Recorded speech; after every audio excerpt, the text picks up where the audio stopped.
Alô, comunidade! Começa agora o ICL Urgente com as principais notícias do Brasil e do mundo. Informação e análise a quente, sempre às 5 horas da tarde. E sempre com a gente também, diretamente da redação do ICL, Laura Couto. Boa tarde, Laura. Um dia quentíssimo hoje em Brasília, especialmente para os bolsonaristas, não é isso? Pois é, Rodrigo, é isso mesmo. Boa tarde para você e para todo mundo que está nos assistindo. Boa tarde para você que mora nesse país em que o deputado federal, filho de um ex-presidente que está prestes a virar réu pela tentativa de golpe de Estado, avisa que está fugindo para os Estados Unidos. Que beleza, hein? Eduardo Bolsonaro, deputado eleito por São Paulo, simplesmente decidiu se licenciar do mandato e ficar lá pelos Estados Unidos, onde ele já permanecia há um bom tempo, articulando o golpismo internacionalmente. Mas vamos rapidamente para o vídeo de Eduardo Bolsonaro, em que ele anuncia os motivos para tomar essa atitude drástica. Ele diz que foi a decisão mais difícil da vida dele e que ele pode ser preso a qualquer momento por determinação de Alexandre de Moraes. Então, fugiu. Que valentão, hein? Valentão de Araque, Eduardo Bolsonaro. Ele disse que o Brasil vive um período de exceção e que então ele prefere ficar nos Estados Unidos para de lá buscar punições contra Alexandre de Moraes. Está confrontando abertamente o Supremo Tribunal Federal. Não é um dia qualquer, hein? Um filho de um ex-presidente, um deputado que avisa que vai ficar em terra estrangeira atacando o judiciário brasileiro. Vamos assistir o primeiro trecho do Eduardo Bolsonaro. Assim sendo, da mesma forma que eu assumi o mandato parlamentar para representar a minha nação, eu abdico temporariamente dele, para seguir bem representando esses milhões de irmãos de pátria que me incumbiram dessa nobre missão. Irei me licenciar sem remuneração para que possa me dedicar integralmente e buscar as devidas sanções aos violadores de direitos humanos. Aqui, poderei focar em buscar as justas punições que Alexandre de Moraes e a sua Gestapo da Polícia Federal merecem. Ah, me poupa, Eduardo Bolsonaro. Vem defender direitos humanos. Eles sempre atacaram direitos humanos. Vem falar em irmãos de pátria. Devem ser os irmãos de pátria lá dos Estados Unidos, porque o pai bate continência para os Estados Unidos e ele ataca o Brasil, prefere ficar lá. É típico de uma direita latino-americana. A direita cubana, a direita venezuelana e a extrema-direita bolsonarista agora, que de fora para dentro tenta atacar não a esquerda, mas as instituições brasileiras. Alexandre de Moraes não tem nada de esquerda. É um ministro, um juiz que vem, inclusive, de perfil conservador, não é? É claro, o ataque que ele pretende fazer de fora para dentro é muito grave. Não é um dia qualquer. Vamos assistir a mais um trecho desta fala patética, mas importante, de Eduardo Bolsonaro. Irei abraçar esse sacrifício com entusiasmo. Focarei 100% do meu tempo nessa única causa: fazer justiça. Criar um ambiente para anistiar os reféns de 8 de janeiro e demais perseguidos que fizeram parte do governo Bolsonaro, que estão pagando o preço da crueldade de um psicopata que sonha em prender Jair Bolsonaro. E imagina ele, que assim vai exterminar o maior movimento popular que a minha geração já testemunhou, o liderado pelo nosso eterno presidente Jair Messias Bolsonaro. Mas que refém! Ô Eduardo Bolsonaro, acorda, sai do delírio. Qual é a droga que vocês usam? Antes estavam rezando para pneu, agora estão falando em reféns do 8 de janeiro. Continuam, de certa maneira, rezando para pneu. Agora há pouco, no trecho anterior, chegou a dizer que tem uma Gestapo. Quem defende Gestapo é o bolsonarismo. O pai dele, que defendia o Ustra, um homem que torturava mulheres, promovia torturas inclusive de natureza sexual, colocava os filhos para assistir às torturas, e o Bolsonaro é defensor do Ustra. Se alguém defende Gestapo, que é o nome da polícia nazista no Brasil, é o bolsonarismo. Então, Eduardo Bolsonaro, poupe o Brasil e, aliás, fica mal, hein? Ele não era aquele valentão que em 2018 dizia que bastava um cabo e um soldado para fechar o Supremo Tribunal Federal? Agora está aí choramingando? Vamos ver o que o valentão falava em 2018? Vamos lá. O pessoal até brinca lá, cara. Se quiser fechar o STF, sabe o que você faz? Você não manda nem um jipe, cara. Manda um soldado e um cabo. Não é querer desmerecer o soldado e o cabo, não. O que é o STF, cara? Tipo... Você vê como eles cantam de galo? Como a gente não pode ter medo? Como eles têm pés de barro? Porque em 2018 eles queriam dar a impressão de que era fácil dar um golpe no Brasil. Se o Supremo colocasse algum limite, bastava um cabo e um soldado para fechar o Supremo. Em vez de fechar o Supremo, está fugindo do Brasil. Agora está ameaçando fazer o movimento de resistência, não sei o quê. Não tem cabimento, é um delírio e mostra fragilidade. O bolsonarismo e a extrema-direita nunca estiveram tão frágeis como agora. Lembrando que Eduardo Bolsonaro, o valentão de 2018, fujão de 2025, é o único dos 5 filhos do Jair Bolsonaro que foi citado pela Polícia Federal. Foi citado pela Polícia Federal no relatório final da corporação sobre o inquérito do golpe. Ele é mencionado pela relação com um dos indiciados pela corporação por elaborar a chamada Minuta do Golpe, e a nossa manchete agora à tarde no serienoticias.com.br: fujão, deputado larga o mandato e fica nos Estados Unidos. Vamos com a Laura Couto na nossa redação com mais atualizações sobre este caso que está movimentando o mundo político no Brasil. Laura, é com você. Rodrigo, o Eduardo Bolsonaro está nos Estados Unidos desde o dia 27 de fevereiro. E um detalhe, essa é a 4ª vez que ele foi para lá desse ano de 2025. Vale lembrar que os deputados entram com um passaporte diplomático. E essa história é uma questão porque o PT já entrou com um pedido de apreensão do passaporte do Eduardo Bolsonaro e esse pedido está sob análise do ministro Alexandre de Moraes. Então, o Eduardo Bolsonaro até citou essa questão no seu depoimento, no seu pronunciamento de hoje. Ele disse que se Alexandre de Moraes quer prender o meu passaporte ou mesmo me prender para que eu não possa mais denunciar os seus crimes nos Estados Unidos, então é justamente aqui que eu vou ficar. Para a CNN, o Eduardo Bolsonaro disse que ele não tem voo de volta para o Brasil e deve fazer um pedido de asilo político para o governo do Donald Trump. Então a gente tem que ver como é que vai ficar essa história, né, Rodrigo? E para finalizar aqui, queria trazer outro destaque. O Eduardo Bolsonaro disse que o seu pai, Jair, pode ser preso e morto na prisão por ser acusado de um golpe de Estado. Então ele disse: não é fácil saber que meu pai pode ser injustamente preso e talvez jamais tenha a chance de reencontrá-lo pessoalmente de novo. Não tenho dúvidas de que o plano dos nossos inimigos é encarcerá-lo e assassiná-lo na prisão ou deixá-lo lá perpetuamente. Olha, quem promovia esse tipo de ação, repito, era a extrema-direita durante a ditadura militar que eles defendem, né? Aqui no Brasil, atualmente, tem Estado de Direito, né? Não tem tortura, não tem desaparecimento. Se o Bolsonaro for condenado, será condenado com direito à defesa, que é o que ele teve e o que ele tem, por enquanto, se mantendo, né, aqui no Brasil. A gente não sabe o que o Bolsonaro vai fazer. Dá a impressão que ele está se preparando para fugir. Olha aí, ó, quem fala em direitos humanos, mas gosta mesmo de um torturador, né? Quando é com os outros, ele dá até risada. Agora está lá chorando nos Estados Unidos.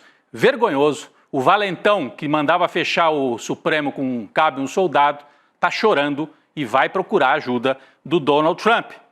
O Jair Bolsonaro também falou sobre a decisão do filho e é claramente um jogo casado e que tem tudo a ver com o fiasco de domingo em Copacabana.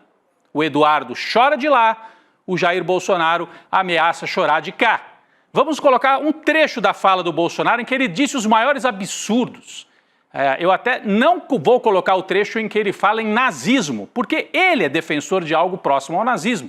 Então não venha se fazer de vítima. Mas vamos registrar aqui o que disse Jair, ex-presidente do Brasil, né, sobre a decisão do filho dele de fugir para os Estados Unidos. Vamos lá. Estou aqui do lado mais difícil, que é o lado do povo. Mas jamais traria minha consciência para estar do outro lado. No conforto, na luxúria ou na opressão.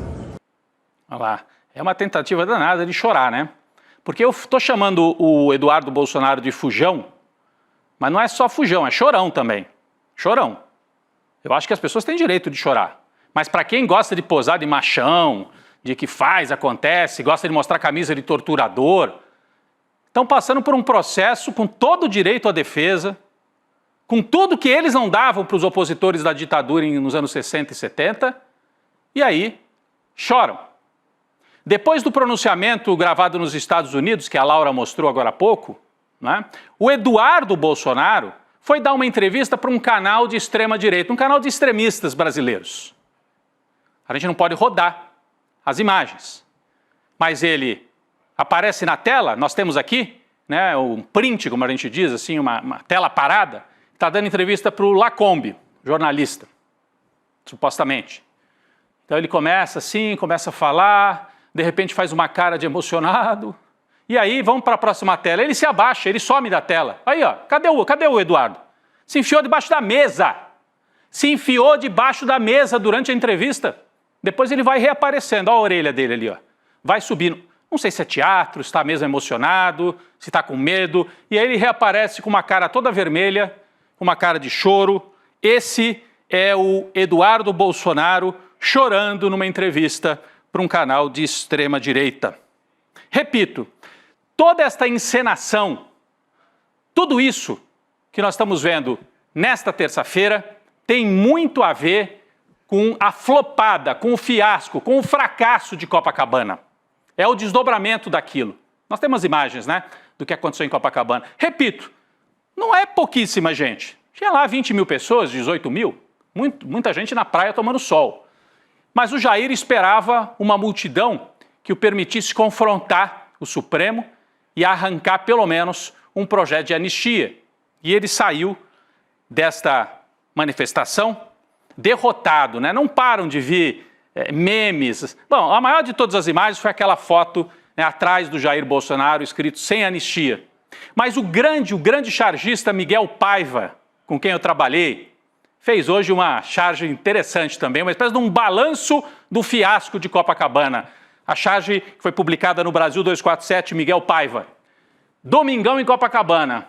O Jair está no bar. Para mim, uma anistia, por favor. O garçom não aparece. O Tarcísio, para mim, uma candidatura moderada de direita, por favor. O Cláudio Castro, pode colocar 400 mil pessoas aí na minha conta, faz favor? E por último, o Malafaia, para mim, pode ser um golpe mesmo. Esse aqui vai no tradicional do bolsonarismo. Eles pedem, o garçom não aparece e eles ficam sentados na mesa com uma cara, sabe assim, de música, de dor de cotovelo. É esse o balanço do Domingão em Copacabana. O nosso Cacai, advogado, deu uma importante entrevista ontem no ICL Notícias, segunda edição. Eu estava aqui no estúdio do N2, ao lado da Gabi, do Chico Sá, e o Cacai fez uma análise muito importante sobre o que aconteceu lá em Copacabana. Pela fala radicalizada do Malafaia, chamando o Alexandre de Moraes de criminoso, pela fala radicalizada do tal do moderado de direita, o Tarcísio, que não é moderado coisa nenhuma. O Cacai avaliou que o Bolsonaro praticamente desistiu de uma defesa técnica, né, com os advogados, e partiu para um tudo ou nada político, de pressão, inclusive dos Estados Unidos, contra o Brasil. Essa é a avaliação do Cacai depois de ver o que aconteceu em Copacabana. Vamos ouvir um trechinho desta importante entrevista publicada, né, que a gente trouxe ao ar ontem aqui no ICL. Vamos ver o Cacai. Eu cheguei a escrever um artigo que deve sair quarta ou quinta-feira, que se chama Prenda-me se for capaz. Eu acho que o Bolsonaro abandonou a defesa técnica, claro que os advogados deles não devem concordar com isso, e partiu com um confronto político mesmo. É inacreditável, no momento em que nós temos marcado o julgamento do recebimento da denúncia, a agressividade com que se viu ontem naquele ato. Foi algo, claro, o ato politicamente foi ótimo, porque foi um fracasso absoluto. O que mais me impressiona como advogado é analisar o que ocorreu. Quer dizer, você tem um presidente da República, um ex-presidente da República, que vai quase certamente se tornar réu no dia 25 ou 25 e 26, por unanimidade, e faz um ato com 4 governadores de estado, com o Malafaia sendo super agressivo. É inexplicável. Não é tão inexplicável assim. Depois o Cacai continua, mas eu vou aqui partir da onde o Cacai chegou para fazer uma análise política, e aí eu dou uma pausa aqui nas notícias que a gente estava trazendo rápido, né, aqui no ICL Urgente, as repercussões, as falas desta terça-feira importantíssima no Brasil, para analisar o que está acontecendo. A decisão do Eduardo Bolsonaro, olha, abrindo mão de um mandato Ele foi eleito com 1 milhão de votos em São Paulo. Abrindo mão da presidência da Câmara, da Comissão de Relações Exteriores na Câmara, para ficar nos Estados Unidos, sinaliza uma tentativa de construir a narrativa de um estado de exceção no Brasil. Então, abrem mão da defesa técnica, como falou aqui o Cacai, e partem para uma narrativa. E nesse ponto se diferenciam totalmente do Lula, que foi perseguido aí sim pela Lava Jato. O Lula jamais atacou em bloco a justiça brasileira. Ele questionou o Sérgio Moro, mas ele não abriu mão da defesa técnica, jurídica com os advogados. Fez também o combate político e fez o combate jurídico. O Bolsonaro está partindo para um tudo ou nada político. Por isso, abriram mão da defesa técnica e Copacabana no domingo. E Dudu, Bolsonaro, abrindo mão do mandato nesta terça-feira, fazem parte dessa mesma construção narrativa. São peças do mesmo quebra-cabeça montado pelos bolsonaristas para tentar compor a sua estratégia de resistência, porque eles estão na defensiva. Nunca estiveram tão fracos, até pela pouca mobilização do último domingo. Bom, nós podemos olhar essa construção narrativa de duas maneiras. É uma estratégia para justificar a fuga de Jair Bolsonaro diante de uma prisão que pode ocorrer agora como prisão preventiva ou ao fim do julgamento como uma prisão pela condenação que deve vir do Supremo Tribunal Federal. Então está todo mundo olhando isso. Será o Jair vai fugir, não vai fugir? Daqui a pouco vamos falar mais sobre isso. Mas tem um segundo aspecto, e esse eu acho muito importante. É o seguinte, Eduardo Bolsonaro fica lá nos Estados Unidos não apenas para articular e para justificar a fuga do pai, mas para articular um ataque ao Brasil que ele já vem promovendo. Essa articulação tem duas pernas. As Big Techs, Elon Musk, né? Colocar as Big Techs para atacar o Brasil, para agir já desde 2025, preparando o terreno para 2026 na eleição. Então, o Eduardo Bolsonaro vai ficar lá nos Estados Unidos para articular com Elon Musk, com as Big Techs, com as redes sociais, bombardeio contra as instituições brasileiras e contra o governo Lula. Isso de um lado. E de outro, sanções econômicas e políticas, que daí não viriam do Musk, mas do governo de Donald Trump, ou do Congresso dominado pelos republicanos lá nos Estados Unidos, como eles já estão armando. Impediu o Alexandre de Moraes de viajar para os Estados Unidos, de tirar visto para entrar nos Estados Unidos, de abrir conta bancária? Não sei se ele quer também, mas é uma pressão internacional. Então, o Eduardo Bolsonaro fica lá para ser o grande articulador desse ataque ao Brasil. Ao fazer isso tudo, tanto o Eduardo como o Jair Bolsonaro partem para esse tudo ou nada, como eu dizia, e mostram a sua fragilidade no jogo político. Quem falou sobre isso também? Professor Castro Rocha, numa belíssima entrevista no Em Detalhes para Gabi Varela. E a gente traz aqui um resumo do que disse o Castro Rocha, podemos colocar aqui na tela, no Em Detalhes que foi ao ar hoje, depois você assiste. Está aqui, ó, abre aspas para o professor Castro Rocha, importante analista da política brasileira. O Bolsonaro e o bolsonarismo estão feridos de morte.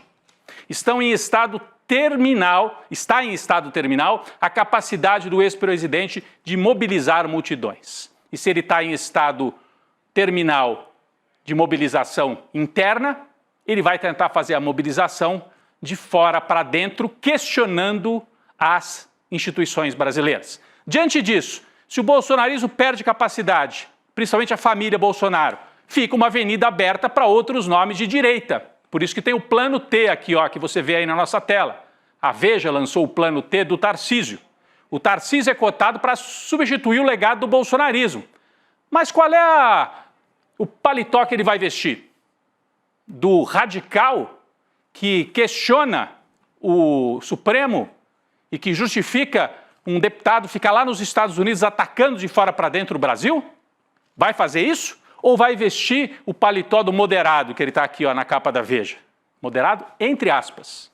E aí tenta ganhar para o lado dele os empresários, que ele já tem, né? Boa parte, o mercado financeiro. Se jogar nessa segunda opção, do moderado, ele abre espaço para uma candidatura de extrema-direita lançada pela família Bolsonaro. Não tenham dúvida. Nesse clima que eles estão, eles vão lançar. E se o Tarcísio não entrar no jogo deles, de cabeça, eles lançam outra candidatura. Então é importante para a gente observar o que está acontecendo, né? As placas políticas se movem. O centro político vai para onde? Vai com o Tarcísio? Vai? Mesmo que o Tarcísio seja caudatário de um extremismo que ataca o Brasil? Ou o centro político vai ficar com Lula? Hoje tivemos uma indicação de que uma parte do PSD do Kassab fica com Lula. Pacheco, ex-presidente do Senado, né, Rodrigo Pacheco, anunciou que fica no Senado, não vai para o ministério de Lula, mas estará com o Lula em 2026. Laura Couto, da nossa redação, traz mais detalhes sobre isso. Faz parte desses movimentos que acontecem na política. O tempo histórico e político vai se acelerando, né, Laura? Rodrigo, além dessa declaração do Pacheco de que ele não vai incorporar o ministério do Lula, ele também deu uma outra declaração hoje à tarde super importante. Ele prometeu que vai votar no Lula em 2026, porque o presidente tem compromisso absoluto com a democracia. Então, na sua fala, ele disse: eu espero que Lula seja candidato à reeleição. Ele terá meu voto e meu apoio, em especial por seu compromisso absoluto com a democracia, com a estabilidade das instituições e com a melhoria da vida dos brasileiros. A fala foi vista dentro do governo como uma crítica indireta ao governador de São Paulo, Tarcísio de Freitas, porque no ato de domingo o Tarcísio disse que ele quer ver quem vai ter coragem de votar contra a anistia. Rodrigo. Muito bem, a Laura traz então para a gente aí a fala de Rodrigo Pacheco, que vocaliza uma parte do chamado centro, ou da centro-direita na política. Lideranças do PT também falaram, né, sobre essa decisão do Eduardo Bolsonaro. Lindbergh Farias, o líder do PT, Rogério Correia, publicaram até um vídeo. Eu não vou rodar o vídeo aqui, eles falaram sobre o PT estar tentando, né, que o passaporte seja retirado do Eduardo Bolsonaro, mas isso agora está até vencido, porque agora ele ficou por lá, né? Mas eles falaram sobre a decisão.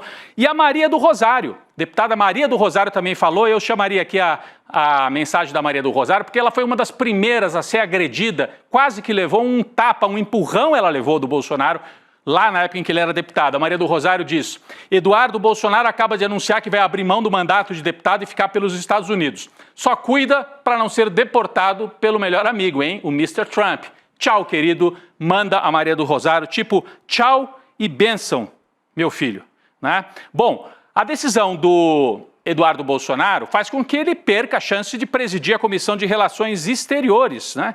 Ele não vai mais assumir, estava sendo cotado, o PL, o partido dele, ia indicá-lo para ser o presidente dessa comissão. Laura Couto, a gente já tem um outro nome, né, do PL, que deve ocupar esta importante posição aí na Comissão de Relações Exteriores. Isso mesmo, Rodrigo. O indicado do Eduardo Bolsonaro para assumir a presidência da Comissão de Relações Exteriores foi o deputado federal Luciano Zucco, do PL do Rio Grande do Sul. O Zucco confirmou o convite e disse em nota que a indicação foi endossada pelo presidente Jair Bolsonaro. A Comissão de Relações Exteriores discute temas como relações diplomáticas do Brasil com outros países, política da defesa nacional, direito militar e outros assuntos. Vale lembrar aqui que o Zucco, ele é o deputado atual líder da oposição na Câmara, Rodrigo. Muito bem. E tem uma outra atualização também de agora à tarde. Então, o Zucco, esse deputado lá do Rio Grande do Sul, deve ficar com a vaga de presidente da Comissão de Relações Exteriores. É um radical de extrema-direita também, esse Zucco. O presidente do PL, Valdemar da Costa Neto, né, falou agora há pouco, aliás, ele não falou, né? Ele não falou, mas essa notícia acabou vazando. Ele teria impedido o Eduardo Bolsonaro de assumir a presidência da Comissão de Relações Exteriores, porque ele achou que seria uma afronta ao Supremo Tribunal Federal. É o que publica a jornalista Natuza Neri na Globo News. O presidente do PL barrou o Dudu, né, dizem fontes do PL. O Valdemar nega, porque publicamente ele não vai comprar essa briga, mas faz todo sentido. Lembrando que o Valdemar Costa Neto não foi denunciado pela Procuradoria-Geral da República.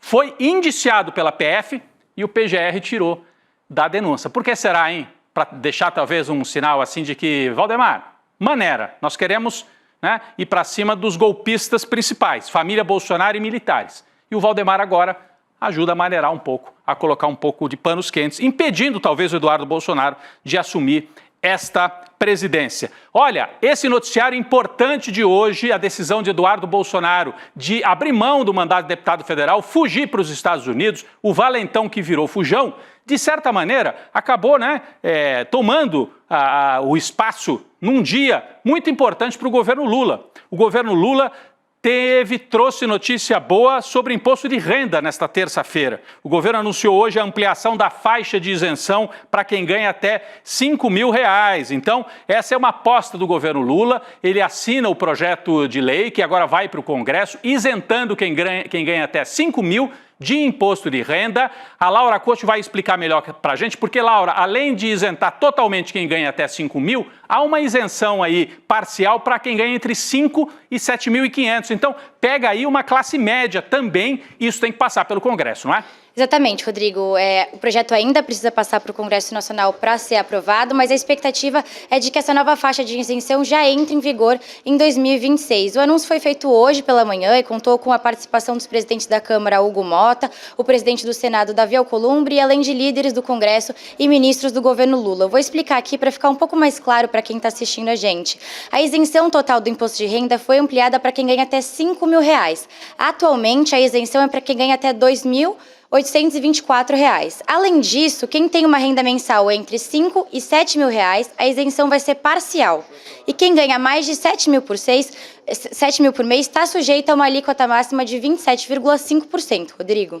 Muito bem, então é R$7.000, eu tinha falado R$7.500, é na faixa de R$5.000 até R$7.000 é isenção parcial, porque tem uma escadinha aí, né? Quem ganha 7 vai ter isenção naquela faixa até 5, então tem um impacto também para quem ganha até R$7.000. Isso vai para o Congresso, não virou lei ainda, mas há grande expectativa de que seja aprovado para 2026. Nós vamos continuar nesse assunto nos próximos dias. Importante notícia também internacional: as Forças Armadas de Israel voltaram a bombardear Gaza na noite desta segunda-feira. Um massacre, hein, gente? Terminou, portanto, o cessar-fogo com o Hamas, que estava em vigor desde janeiro. Os ataques já deixaram 413 mortos e mais de 600 feridos, segundo o Ministério da Saúde de Gaza, que é administrado, toda a faixa de Gaza, pelo Hamas e sob ocupação israelense. Laura Couto, mais alguma atualização sobre novo massacre cometido pelo Estado de Israel contra a população palestina? Rodrigo, além do bombardeio, tanques israelenses foram vistos posicionados na fronteira de Gaza, indicando que, além dos ataques aéreos, incursões por terra no território palestino podem acontecer. A justificativa de Israel para quebrar o cessar-fogo foi de que o Hamas ainda comete os crimes de manter no seu poder civis israelenses que foram sequestrados em outubro de 2023, quando começou toda essa guerra de novo, Rodrigo? Por outro lado, os parentes dos reféns israelenses protestaram contra a retomada dos bombardeios por parte do governo israelense, porque eles acham que isso pode dificultar a libertação dos reféns. Rodrigo. Muito bem, um massacre autorizado pela administração de Donald Trump, massacre cometido pela administração de Netanyahu e pelo Estado de Israel, um Estado que age fora de qualquer lei internacional, um Estado fora da lei. E a gente viu, mais uma vez hoje, a covardia lá na faixa de Gaza. Para concluir, uma notícia de agora à tarde. O ministro Cristiano Zanin marcou para os dias 8 e 9 de abril o julgamento de um segundo núcleo militar da trama golpista, conhecido como o Núcleo 3. Está aqui na manchete. Inquérito do golpe, Zanin marca o julgamento para os dias 8 e 9 de abril. No dia 25, acontece o primeiro julgamento, da turma do Bolsonaro, do núcleo central, vamos dizer assim. Bolsonaro, Heleno, Braga Neto e outros. E 8 e 9 de abril, aí serão julgados militares daquele núcleo operacional que foi para cima e estava preparado, inclusive, para, se necessário, eliminar Lula, Alckmin e Alexandre de Moraes, segundo a Polícia Federal. Esse núcleo é composto por 2 generais, 3 coronéis, 5 tenentes-coronéis e um representante da Polícia Federal. A gente vai trazer mais informações sobre isso no ICL Notícias, segunda edição, que começa já com toda a repercussão deste último fato que eu acabei de trazer, mas principalmente da decisão do fujão, Eduardo Bolsonaro, que resolveu ficar lá nos Estados Unidos. A gente trouxe essa cobertura quente aqui no ICL Urgente, com a participação da Laura Couto, lá da nossa redação, mais uma vez. Obrigado, Laura. Eu estou vendo que a Gabi está aí ao seu lado, o Chico Sá também ali, estudando, se preparando para entrar ao vivo já no N2. Obrigado, Laura. Obrigada, Rodrigo. Muito bem. A gente volta amanhã com o ICL Urgente, você fica com o N2. Daqui a pouco eu sigo também para os nossos estúdios. Heloísa Vilela também estará ao vivo com a repercussão toda de Brasília. Até daqui a pouco no N2 e até amanhã no ICL Urgente. Quando eu tinha 20 anos de idade, eu treinava atletismo na Universidade da Califórnia em San Diego e logo antes de começar a temporada, eu assisti a palestra mais transformadora e incrível de toda a minha vida. Foi uma palestra com um ex-aluno da universidade, Mark Allen, simplesmente o melhor de todos os tempos no triatlo. O Mark Allen venceu 6 vezes o Ironman do Havaí. Ele deu uma palestra explicando a importância do momentum e do flow nas nossas vidas. A gente conseguiu entrar em contato com o Mark Allen e ele aceitou dar uma palestra para o ICL. A palestra vai acontecer dia 30 de março, às 8 horas da noite. Não perde essa chance de levar esses ensinamentos para a sua vida e para o seu esporte.